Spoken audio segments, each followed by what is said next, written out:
Bienvenidos a Frente, un espacio de conversación que puede llegar a tu casa y estimular la conversación también dentro de ella. ¿Cómo está Nati? Hola Javi, ¿qué tal? Hola a todos. Ahora vamos a conversar sobre los retos de la educación a distancia, que es el gran desafío del desafío gigante que tienen los padres para suplir la labor de los maestros. Exactamente. Y para eso tenemos a Indira Oropesa, que tiene 26 años, es madre de los 17 años, su hija tiene 8 años, es sobreviviente de leucemia, autora del blog Con L de Leucemia, conferencista, y presidenta y fundadora de su ONG, que también se llama Con L de Leucemia. Y nos Hola, acompaña gracias. también, hola Indira, nos acompaña también Bjorn Winter, que es pedagogo. Él ha ayudado a fundar el Colegio Waldorf de Arequipa Colibrí, es consultor educacional para familias y colegios en cualquier contexto, pero ahora definitivamente la realidad lo ha confrontado con abordar específicamente este desafío de educación en contexto de pandemia. Él también tiene una experiencia importante en su vida que marca su mirada de las cosas, ¿no? Para él hay un antes y un después del muro de Berlín, de la caída del muro de Berlín, que él vivió cuando tenía 9 años, y también antes y después del COVID-19.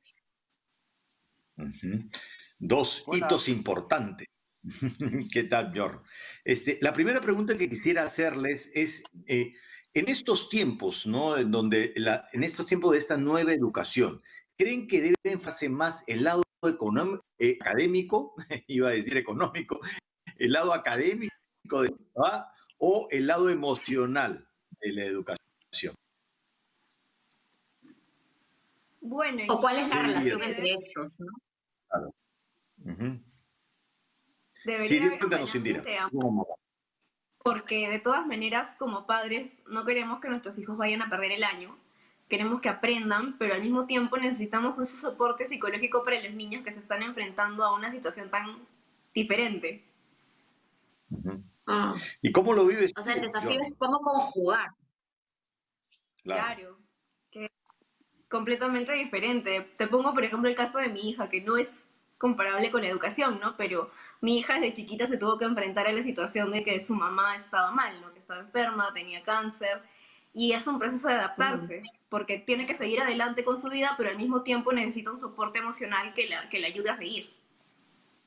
Tu hija, digamos, por haber pasado por esta experiencia, ¿tuvo más herramientas emocionales para adaptarse a esta nueva realidad? Bueno, en mi caso, mi hija tiene una psicóloga con la que ya lleva más o menos unos 3 meses. Y Ujú. en este contexto de la pandemia y de la cuarentena, la psicóloga le ha estado dando bastantes herramientas para que ella misma pueda reconocer sus emociones y pueda lidiar con ellas. Ujú. Ok, ¿cuál es tu punto de vista como educador, Bjorn? ¿No? ¿Crees que el aprendizaje emocional en estos momentos tiene mayor protagonismo que el académico?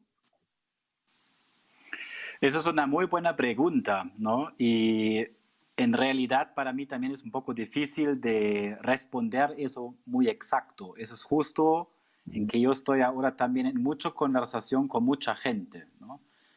Pero en ujú. realidad ahora yo estoy pensando, si me preguntas así directamente, que lo emocional es lo más importante, porque realmente ahora todos nos encontremos en crisis, ¿no? Mm. Y ahí el tema académica ahora no tiene tanta importancia, creo, porque si lo vemos de un otro punto de vista, casi nos encontremos en una situación de sobrevivencia, ¿no? Y ahí la salud mental es sumamente importante para todos nosotros y para los niños por eso también. Entonces, a ver, entonces la pregunta quizás podría ser de qué manera necesita transformarse la educación para tomar en cuenta las Mm. necesidades de este contexto, ¿no? Porque el aprendizaje no es solamente la información intelectual o académica, pero sí tiene que ver con la capacidad de procesar, analizar las vivencias que tenemos, ¿no? Entonces, Mm. ¿cómo se puede transformar o empezar a preguntarnos qué en este proceso de transformación de la educación que estamos viviendo. ¿Qué Bueno, dices, Bjorn? yo creo... A ver, dime, Indira. Bueno, como justo estabas diciendo, sí, definitivamente la educación no es simplemente aprender y repetir y tratar de memorizar lo que la profesora te está diciendo, sino lo que dices, ¿no? Analizar lo que te está pasando, aprender a reaccionar frente a las cosas, aprender un poco más de lógica, cómo hacer, cómo sentir. Y eso es bastante importante en la educación en este momento. Creo que tanto la profesora como los compañeros en este momento, sea vía virtual, son un apoyo emocional bastante grande para los niños. Mi hija, por ejemplo, antes de que comiencen las clases virtuales como las tiene ahora, le había chocado bastante el hecho de dejar el colegio, de no ver a sus amigos, de no escuchar a su profesora, pero ya con las clases virtuales, ahora que las están haciendo, por ejemplo, vía Zoom, y tiene clases desde las 8 hasta las 2, intercalando con tiempo, y le está ayudando bastante porque puede interactuar con otras personas aparte de mí, de mi esposo y los que estamos aquí en la casa. Yo creo que además hay un factor importante que la pandemia ha puesto sobre la mesa, pero que no tiene que ver exactamente con la pandemia, y tiene que ver con la educación tradicional y la moderna. La educación tradicional, que es la que yo he recibido, que la mayoría ha recibido, pues la es un niño sentado en la carpeta, un profesor que está hablando horas, ¿no? Los profesores de 8 a 2 hablando, y el niño apuntando en su cuaderno, y luego cada cierto tiempo tomándoles examen para ver cuánto aprendió de lo que el profesor habló. Pero la educación moderna, que está instalada en muchas escuelas, pero no en todas, pues es totalmente diferente. El profesor es un orientador donde lanza una pregunta, los estudiantes están trabajando en equipo o investigando y con su profesor. Entonces, lo que yo digo es, una vez que ha empezado esta educación remota, las escuelas que tenían la enseñanza tradicional están en grandes aprietos porque no puedes tú tener un niño de 8 a 12 frente a la pantalla escribiendo. Entonces, ¿cómo se modernizan tan rápido? John, por favor. Cuéntanos, dinos, John. Sí, sí, a mí me encanta ese tema, ¿no? También cómo se ha puesto antes esa pregunta de decimos que sirve que los niños han aprendido. Y yo estoy reflexionando eso en ese momento y me parece maravilloso ese momento en que estamos con todas las dificultades, porque realmente tenemos la posibilidad de reinventar el sistema educativo. Y no por decir la educación es mal.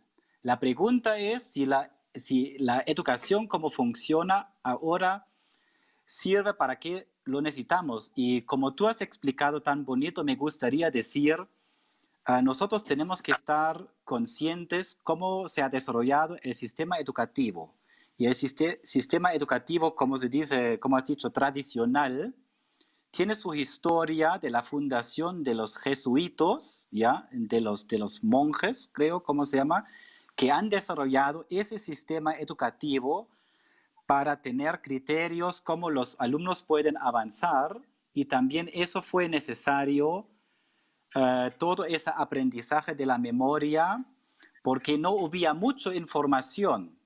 Pero ahora estamos en una situación en la sociedad al contrario, por donde estamos ahora con la tecnología y las informaciones, tenemos todo el acceso a informaciones. Entonces la pregunta no es que los alumnos tienen que aprender todas esas informaciones, sino tienen que aprender cómo manejar esas informaciones y tener las criterios, cuáles son las informaciones importantes y también las informaciones correctas, ¿no?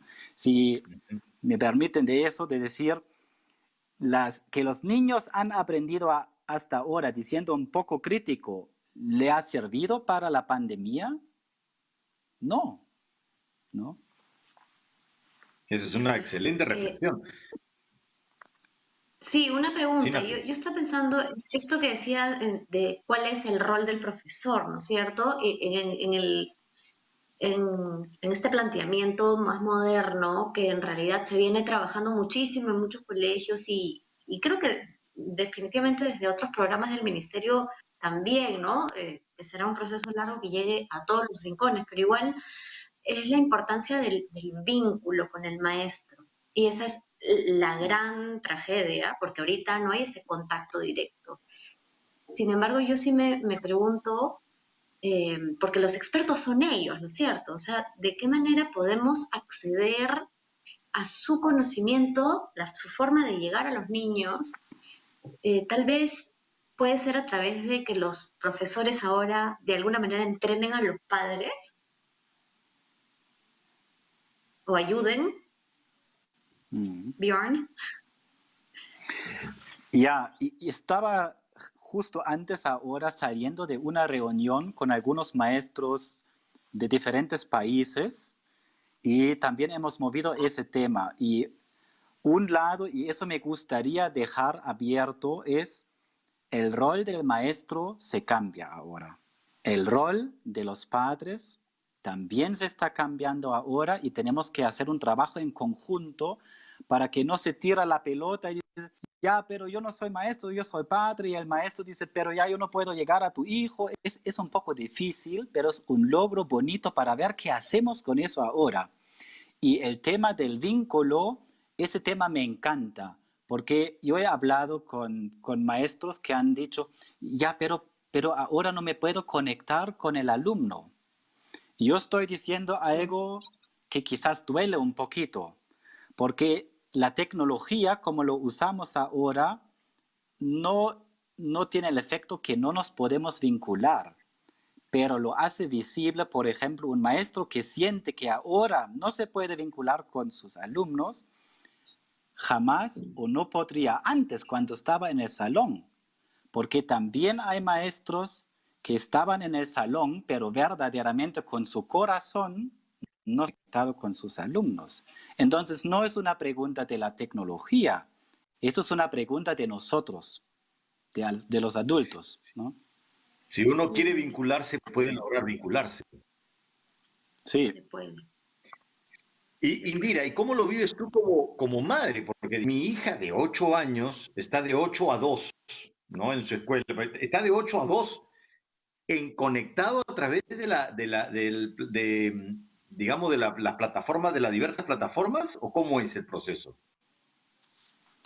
Bueno, en realidad con el colegio de mi hija ha sido de manera paulatina. La primera semana era solamente 45 minutos, luego 45 minutos, una hora de descanso y luego otros 45 minutos.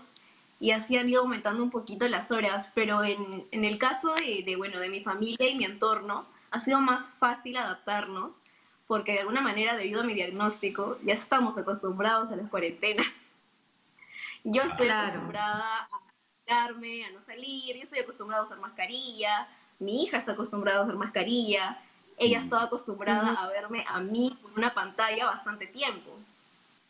Un ratito, Indira, vamos a ir a una pausa y vamos a continuar contigo, ¿no? Con tu acostumbrada cuarentena y de todas maneras los desafíos que esta nueva cuarentena trae a tu familia. Volvemos.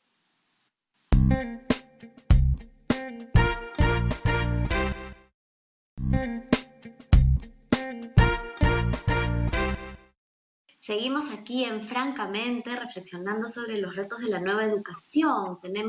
Nos acompañan Indira Oropesa, ella es escritora, conferencista, mamá y sobreviviente de leucemia, y nos acompaña también Bjorn Winter, que es pedagogo y educador. Bueno, Indira, nos habíamos quedado contigo, estabas contándonos cómo por tu condición y tu historia del médico, estás de alguna manera en tu casa, están entrenados en la cuarentena, ¿no? ¿De qué manera esto afecta, suma a la experiencia que ustedes tienen con la pandemia, ¿no? Porque además tú nos estabas causa que, claro, tú eres población de riesgo también, ¿no? Entonces, ¿en qué suma y en qué dificulta, ¿no?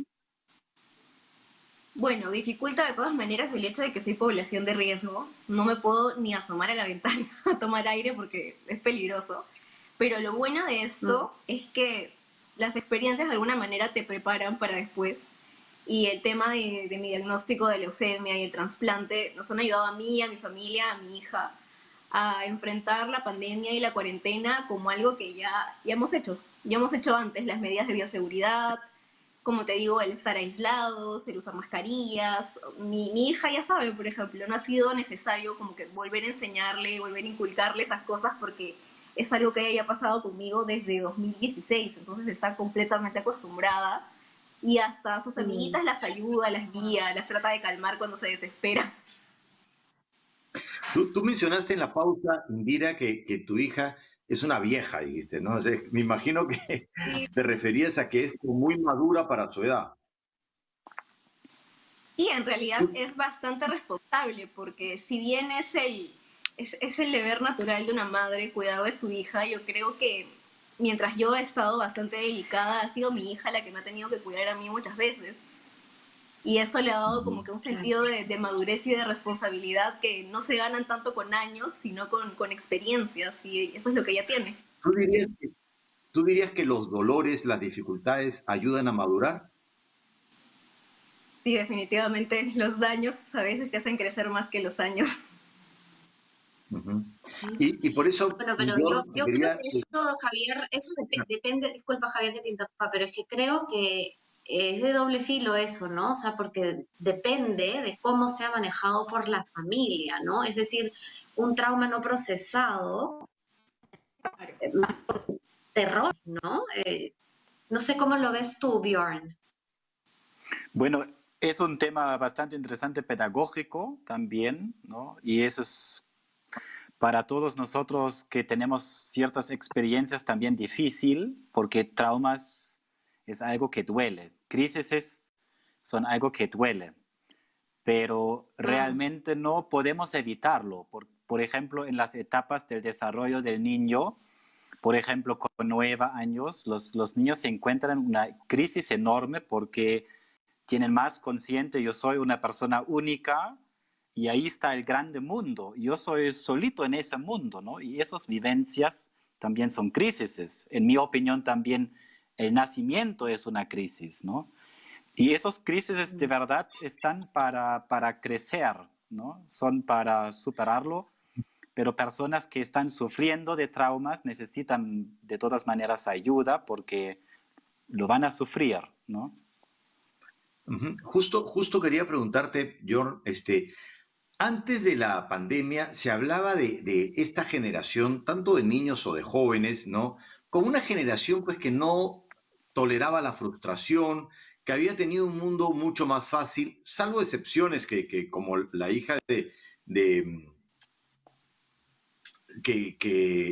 digamos, ha pasado por las dificultades que ver a su mamá enferma, Mm. la mayoría de los millennials o los centennials, eran como que habían tenido un mundo más fácil.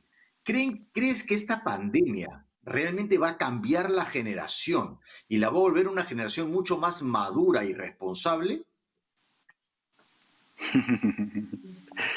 Es una muy buena pregunta y esa es una respuesta, y la respuesta creo depende de cada uno. Yo creo, como has dicho tan bonito, Javier, un cambio de las generaciones, yo creo ese es un cambio de toda la humanidad, porque esa situación no afecta a solamente una generación, eso afecta a todos nosotros, a los niños, a los adolescentes, a los adultos y a los ancianos, ¿no? Y eso es impresionante preguntarse en qué dirección quiere ir la humanidad. Es una gran pregunta, ¿no? Pero mira, Bjorn, es cierto eso que nos afecta a toda la humanidad, pero es interesante que Javier ponga el foco en los millennials, porque de todas maneras es como que en manos de las nuevas generaciones va a estar el mundo, ¿no? O sea, ahorita esto afecta también a los abuelos, pero los abuelos no van a liderar el rumbo del mundo en los próximos 30 años, ¿cierto? Entonces, que una generación que parecía como anestesiada de alguna manera de los golpes que puede estar viviendo la humanidad, porque su realidad cotidiana no parecía confrontarlos con grandes dificultades. Ahora sí, y es como no hay manera de taparse los ojos frente a esto, ¿no? Mm, sí. que yo no entiendo muy bien es el vínculo con los milenios o como se Ah, dice. bueno. Claro. A lo que me refería, ¿no? Es que, digamos que hay hitos que marcan una generación, ¿no? Tú, George, habías hablado al inicio, cuando te presentamos, que el muro de Berlín, ¿no? Marcó a una generación, tú como alemán, a nosotros el terrorismo, ¿no? El haber vivido estudiando con vela, escapando de los colegios por si habían bombas. Entonces, eso marca a una generación que más allá de cómo lo maneja individualmente, de alguna manera colectivamente da herramientas de adaptación, de tolerancia a la frustración. Y esta generación, ¿no? La millennial, no había atravesado una situación así porque no la habían atravesado. O sea, el mundo había sido un poco más fácil en términos generales, por supuesto, salvando muchas excepciones. Y de pronto viene la pandemia, que es como la primera gran dificultad. Entonces, donde tienen que aprender a adaptarse y a tolerar su frustración. Entonces, ¿no crees que eso puede marcar totalmente a esta generación y darle nuevas herramientas emocionales? Eso es lo que más o menos quería enfocar mi pregunta, ¿no? Ujú.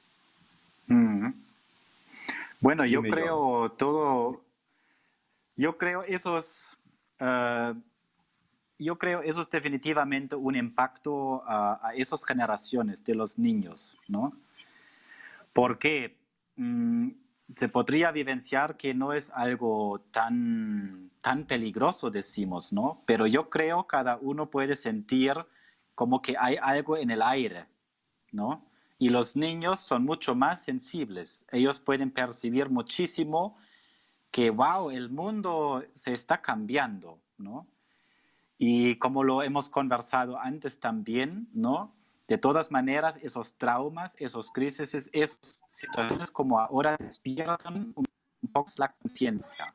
Por eso, definitivamente, Ujú, Javier, eso va a ser un marco especial en también esa generación de los niños y adolescentes, ¿no? ujú.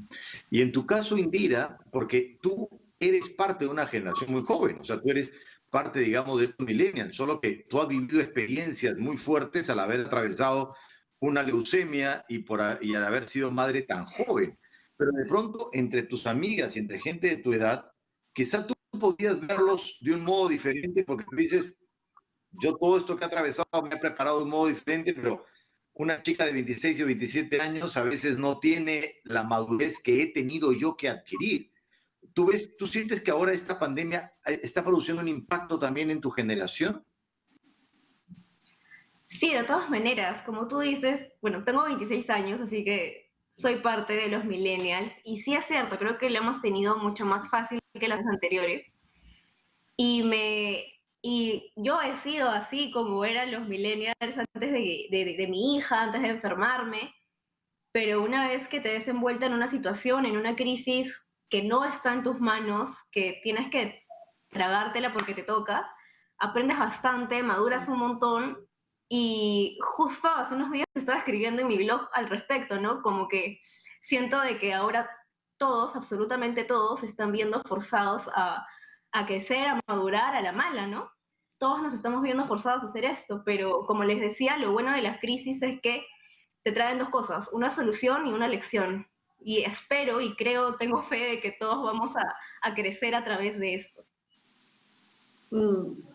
Eh, Tengo al respecto una pregunta para Bjorn, ¿ya? Porque justo, a ver, Indira y las personas que han tenido estas dificultades, nos confrontamos con tener que madurar muy rápido, ¿no? Pero hay distintos tipos de personalidad de padres y tú has elaborado un poquito una reflexión sobre la personalidad de los adultos, cómo afecta a la hora de evaluar a los, imagino que no solo a la hora de evaluar, sino también a la hora de criar y ¿no? Cómo la personalidad de los padres afecta en el rol de educar a los hijos, ¿no? Ujú. Porque no todo el mundo disfruta, por ejemplo, no todo el mundo necesariamente encuentra facilidad en transmitir conocimiento o en jugar, ¿no? ¿Qué puedes comentar al respecto y si se puede recomendar? Ya, me gustaría, me surgen dos temas importantes, ¿no? Y lo quiero decir tan corto como posible. Una pregunta que me encanta con toda esa situación que estamos es la pregunta, decimos así, ¿qué nos quiere enseñar el coronavirus? Y como tú estás plantando la pregunta, esa es una pregunta de cada uno de nosotros, porque yo tengo la idea que el coronavirus, esa situación nos quiere enseñar cómo debemos de nuevo conectarnos con las personas. Porque como fue antes, ¿no? Claro, depende de la personalidad del adulto. Como antes fue así, papá, jugamos pelota, no, tengo que ir a trabajar. ¿Podemos hacer eso? No, nosotros teníamos antes todas las posibilidades para vincularnos, distraído por muchas cosas y ahora se desarrolla tensión en las casas. Porque yo me siento tan encerrado, significa que yo tengo que manejar un poco ese tema de la conexión. Si yo evito conexión con mi esposa, con mi esposo, con mis hijos, con mi perrito, se desarrolla tensión porque falta en ese espacio aquí adentro algo. Pero depende cómo lo podemos hacer, y eso creo en Perú es un tema grande que se muestra muy bien con la pirámide de Maslow. Si mi necesidad básica es qué voy a comer mañana, yo no tengo la posibilidad de estar arriba en la pirámide, de preguntarme cómo me puedo conectar con otras personas, qué me quiere enseñar el coronavirus, porque yo estoy con solucionar dificultades básicos, ¿no? Claro. Indira, quería retomar cuando el tema de la educación moderna y tradicional, preguntando cómo lo maneja tu hija, porque una gran crisis que tienen los papás ahorita con esta educación remota, sobre todo los papás que tenían a sus hijos en educación tradicional o de repente no tenían la menor idea cómo era la educación de sus hijos, pues eso también pasa, de sentir que de pronto en la educación remota no puedes estar de 8 a 2 conectado, ¿no? Y tú me decías que iba aumentando el número de horas. Y por lo general lo que funciona es que el profesor lanza una pregunta, está con ellos un rato, los deja para que ellos investiguen, luego vuelven a conectarse, le manda por WhatsApp. Pero a veces los papás no entienden porque dicen, pero mi hijo no está en el colegio, está estudiando solo, ¿no? ¿Eso te pasa a ti? ¿Eso le pasa a tu hija? Bueno, en realidad, de todas maneras choca, ¿no? Porque uno está acostumbrado a mandar al colegio, no sé, pues de 8 a 4 de la tarde y luego te regresa en casa. Pero como dices, en realidad la educación está evolucionando bastante y en realidad no es algo de ahora, solamente que recién la estamos sintiendo. El profesor es el dueño de la verdad ahora, el profesor ahora es el que orienta, ¿no? Te dice más o menos tienes que ir y él va y se explaya y se desplaza por el tema. Y eso es lo que están haciendo al menos los profesores de mi hija en este momento, ¿no? Por ejemplo, ayer le dijeron que averiguar sobre el agua salada y el agua normal, por qué el agua salada no se congela. Entonces la mandan a hacer experimentos, a poner con agua y con sal en la congeladora, y entonces ella tiene que analizar solita y sacar sus conclusiones. Y no me parece mal, me parece que los hace autodidactas más independientes, ¿no? No tanto de estar con el profesor ahí que le está lo que tiene que hacer en todo momento. Excelente. Bueno, Indira, muchísimas gracias. Sé que en este momento también tienes otro compromiso, ¿no? Muchísimas gracias por haber estado en el programa. Igual nosotros vamos a ir un corte y vamos a continuar conversando con York. Gracias. Indira, muchas Chao, gracias por gracias. acompañarnos hoy.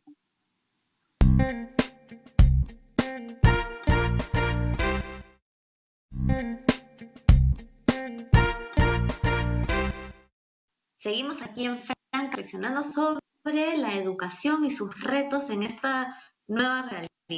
Nos acompaña Bjorn Winter, que es pedagogo y educador. Y la pregunta que tengo para ti ahora, Bjorn, es sobre la inseguridad que puede generar en los padres, tener que suplir a los maestros y al mismo tiempo no saber bien cómo hacerlo y al mismo tiempo lidiar con el proceso de su propio niño que es distinto que el de los otros niños, ¿no? Mm. Sí, yo creo esa inseguridad ahora se muestra en todos los lados, ¿no? Y como los padres tienen un rol muy importante en todo el sistema educativo, ellos muestran más también la inseguridad que sienten, ¿no? Yo he hablado mucho con colegios, maestros y padres en las últimas semanas y yo puedo vivenciar que hay dificultades en la comunicación en los colegios con las familias. Eso es un poco duro, ¿no? Los papás están afectados y no quieren o no pueden pagar todas las pensiones y eso tiene un efecto claramente en los colegios y los maestros lo manejan toda esa situación con la enseñanza virtual, con sus habilidades que tienen ahora. Ellos tampoco estaban preparados para ese momento y entonces también ahora hay errores, ¿no? Pero como los papás están muy emocional vinculados con sus hijos, ellos tienen mucho más ese tema de la inseguridad, ¿no? Indira, como ha dicho, lo está manejando muy bien, ¿no? Y con su forma de acompañamiento seguramente también está dando seguridad a sus maestros, ¿no? Pero eso hay que sentarse, hay que escucharse ya, ¿cómo se dice? Para quitar esa inseguridad, ¿no? Hay que juzgar la inseguridad y tampoco hay que confrontarse en una duro, ¿no? Sí, Giorno. O sea, después es un tiempo en el que colegios y padres hay que estar en equipo, ¿no? Y este conflicto genera conflicto que debilita partes, me parece, ¿no? Sí, podemos también ver, creo, como una reacción de sobrevivencia, porque estamos en crisis. Y si estamos en crisis y nos sentimos como en una situación de sobrevivencia, ¿qué hacemos? Nosotros queremos salvar nosotros mismos y nuestras cercas y las otras cosas son un poco no tan importantes, ¿no? Y por eso es difícil, creo, de escuchar de uno al otro. Giorno, además tú eres un alemán que vive en Perú, ¿no? Pero que estás conectado con maestros de diversas partes del mundo. ¿Es correcto? Sí, cierto. En el Perú, lo duro es que estamos hablando de educación remota y estamos refiriéndonos a estas alternativas usando Internet. Y muchísima gente en el Perú no tiene internet, no tiene ningún tipo de dispositivo móvil, no tiene teléfono, no tiene forma de enseñar por WhatsApp con televisión, solo con televisión. Y también hay muchas zonas rurales en donde ni siquiera hay televisión, sino una radio que se escucha poco y que los maestros le dan lecciones a los niños a través de la radio.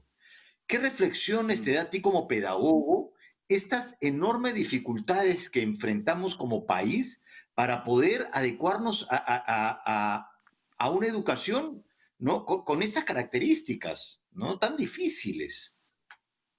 Sí, sí, me parece muy difícil. Y yo he viajado también mucho aquí en el Perú y me encanta, ¿no? Perú tiene un espacio enorme y paisajes maravillosos. Por ejemplo, a mí me encanta siempre viajar a la isla Taquile en el lago Titicaca.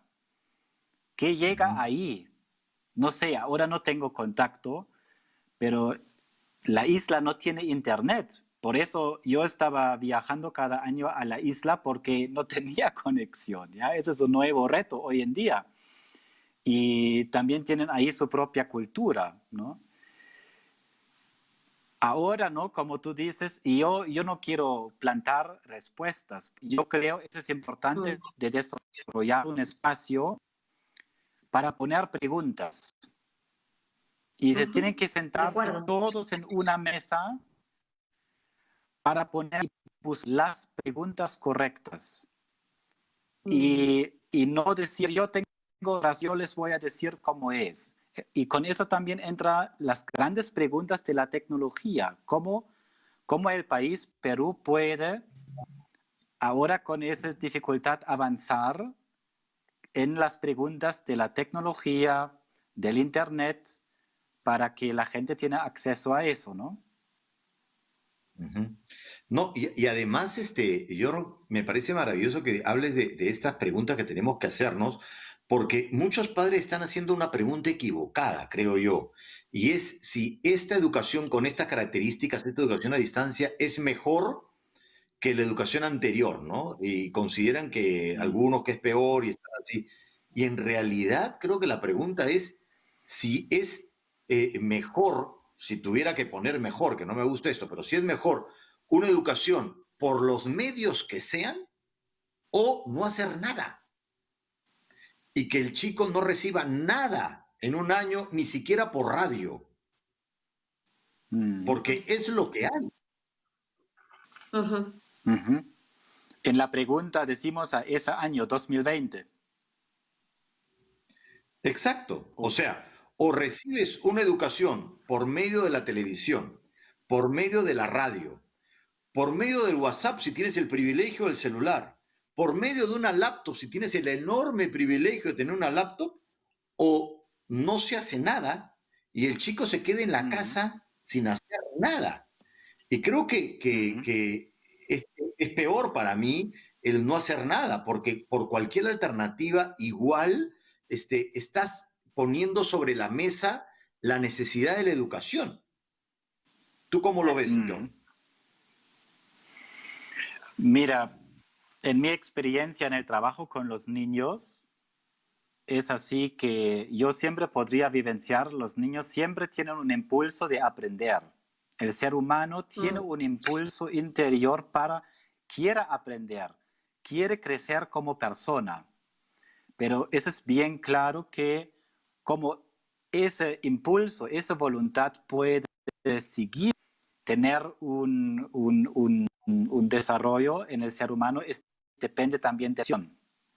Entonces, un niño pequeño, por ejemplo, de la edad inicial, yo digo, si hay un buen acompañamiento en casa y quizás ahí los papás necesitan ayuda por consultoría, por acompañamiento, un niño puede avanzar propios procesos, porque cada niño es en su momento de desarrollo.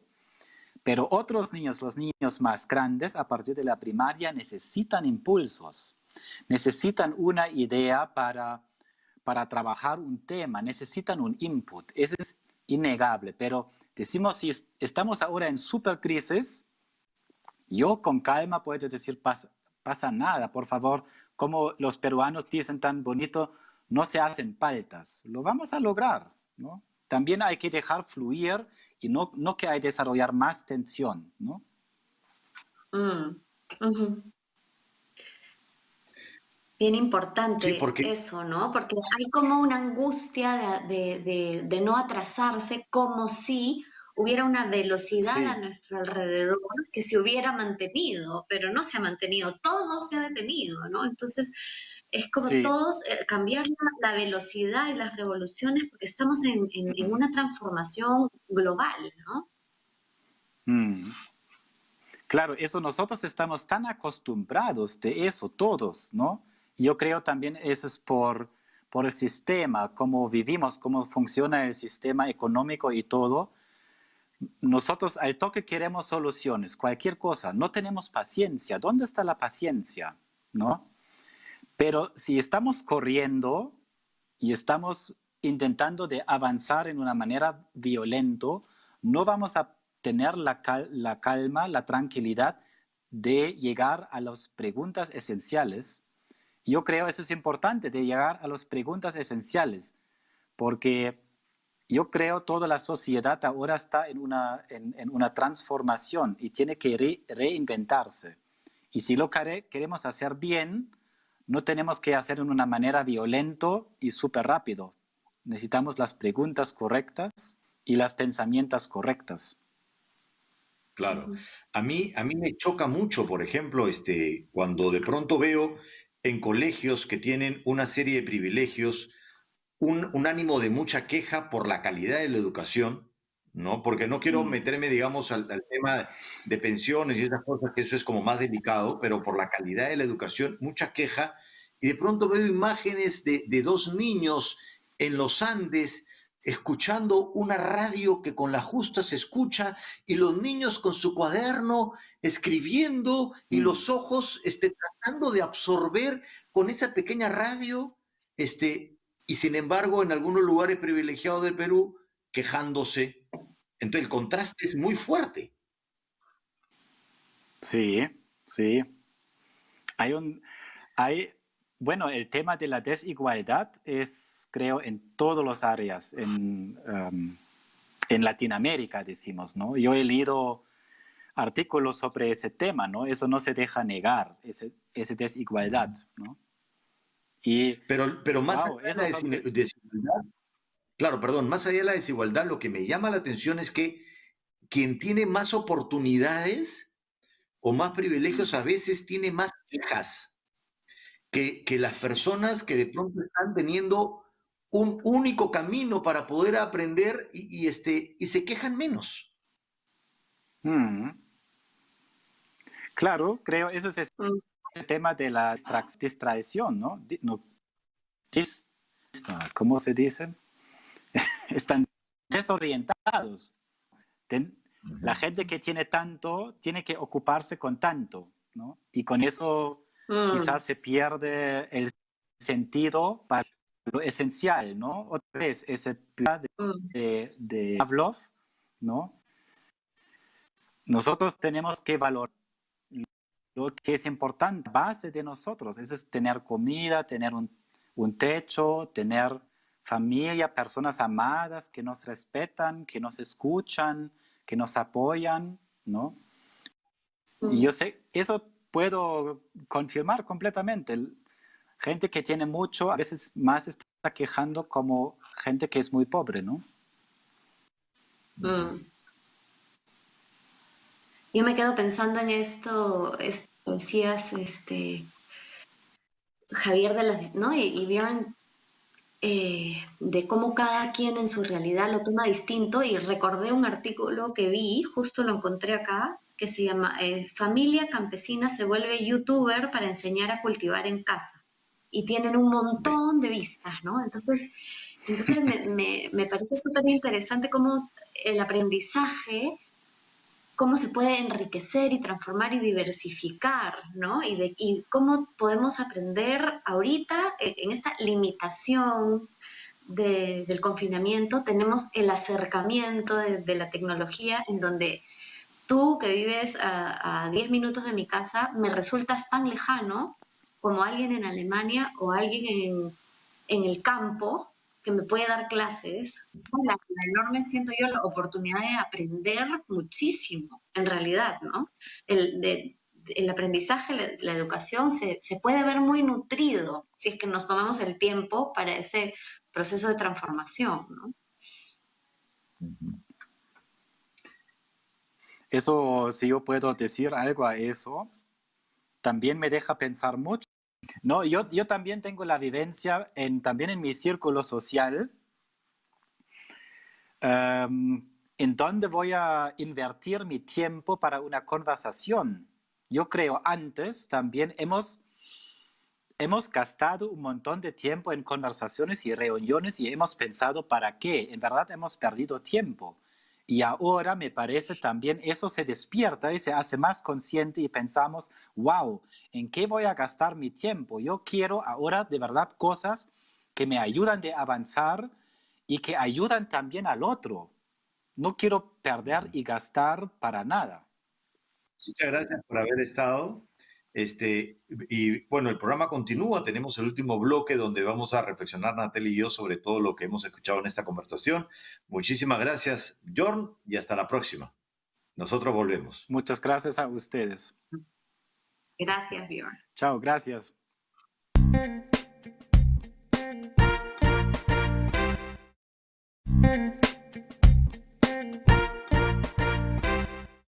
Seguimos aquí en Francamente reflexionando sobre los desafíos de la educación actual y cómo nos confronta con distintos tipos de dificultades, pero sigue siendo una oportunidad para darle la vuelta y salir adelante, ¿no? De lo que hemos escuchado de Bjorn y de Indira, yo me quedo con la paciencia. Me parece que eso es algo, es la gran lección, entre otras, pero sí una gran lección de este momento, las dificultades de entender lo que hay que ayudar al hijo a aprender, las fallas de la tecnología, el propio proceso de las instituciones, de los colegios, de los profesores para adaptar su sistema a esta nueva realidad, que de todas maneras necesita paciencia y va a ser un proceso de transformación que creo que nos conviene sumar, ¿no? Ayudar con buena voluntad y calma para que se logre llegar a una mejora, ¿no? Y me quedo con esto de Bjorn, de plantear, de salir en busca de las preguntas adecuadas, antes de respuestas, quejas, críticas. Es momento de preguntarnos todos, ¿no? Un montón de cosas, qué podemos hacer, qué necesitamos, cuáles son las nuevas prioridades. Exactamente, yo también pensaba en este tema de las preguntas, ¿no? Y cómo, como él mencionaba, tantas reuniones y conversaciones que uno tiene, ¿no? Antes y de pronto aparece esto en la vida y uno dice, ¿y para qué todas esas reuniones, toda esa planificación, todo eso de lo que uno quería hacer? Y de pronto ahora hay que actualizar todo lo que habíamos pensado, pero hay que actualizar las preguntas. Y las preguntas esenciales creo que siempre son actuales, ¿no? Siempre son actuales, porque el para qué la educación creo que es fundamental, más allá del método, ¿no? Porque claro, lo presencial tiene una serie de ventajas, pero lo importante es que la educación continúe, como sea del método, de la forma que sea, ¿no?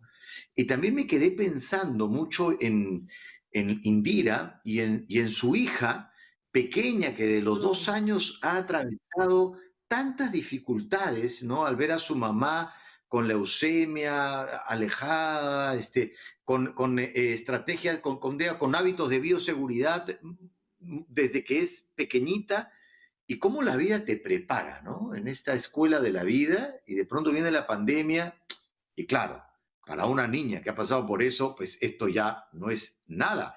Ella termina enseñándole a sus amiguitas sobre cómo hay que hacer las cosas. Muy bien, muchas gracias. Esto es un enorme proceso de aprendizaje, ¿no? La educación se replantea, pero estamos aprendiendo todos un montón de cosas, los niños, los padres, la sociedad en sí. Listo, bueno, muchísimas gracias. Hay que seguir conversando y este tema de la educación remota hay que seguir hablándolo y creo que es mejor dejar las quejas, ¿no? Y replantear las preguntas.